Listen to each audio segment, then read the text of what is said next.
बोला। हेलो दोस्तों, नमस्कार। सीता ब्लॉग गीत में स्वागत है। आप सब लोग सुनिएगा।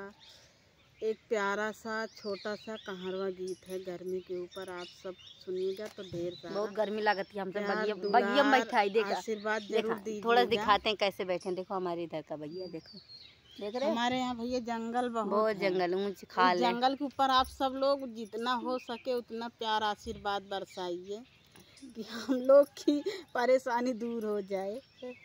फूलवा बरसे मोरे आंगनवा के बटोर ना नदी। फूलवा बरसे मोरे आंगनवा के बटोर ना नदी। फूलवा बरसे मोरे आंगनवा के बटोर ना नदी। के बटोर ना नदी, के बटोर ना नदी। फूलवा बरसे मोरे आंगनवा के बटोर ना नदी। फूलवा बरसे मोरे आंगनवा के बटोर ना नदी। फूलवा बरसे मोरे आंगनवा के बटोर ना नदी। चार महीना नदी गर्मी के दिनवा। चार महीना नदी गर्मी के दिनवा। के डोलावै ना नदी, के डोलावै ना नदी। तोरे भैया भी न बेनिया के डोलावै ना नदी। तोरे भैया भी न बेनिया के डोलावै ना नदी। फूलवा बरसै मोरे आंगनवा के बटोरै ना नदी। फूलवा बरसै मोरे आंगनवा के बटोरै ना नदी। के बटोरै ना नदी, के बटोरै ना नदी। फूलवा बरसै मोरे आंगनवा के बटोरै ना नदी। फूलवा बरसै मोरे आंगनवा के बटोरै ना नदी। चार महीना नदी जा के दिनवा। चार महीना नदी बरखा के दिनवा।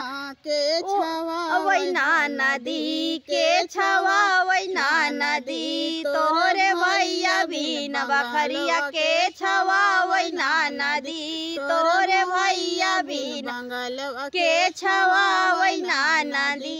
फूलवा बरसै मोरे आंगनवा के बटोरै ना नदी। फूलवा बरसै मोरे आंगनवा के बटोरै ना नदी। के बटोरै ना नदी, के बटोरै ना नदी। फूलवा बरसै मोरे आंगनवा के बटोरै ना नदी। फूलवा बरसै मोरे आंगनवा के बटोरै ना नदी। चार महीना नदी जाड़ा के दिनवा। चार महीना नदी जाड़ा के दिनवा।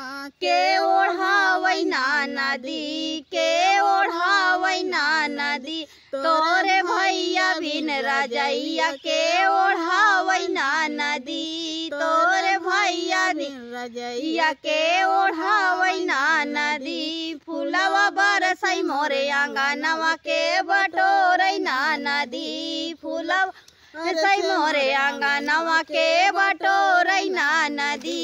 के बटोरै ना नदी, के बटोरै ना नदी। तोरे भैया भी फूलवा बरसै मोरे आंगनवा के बटोरै ना नदी।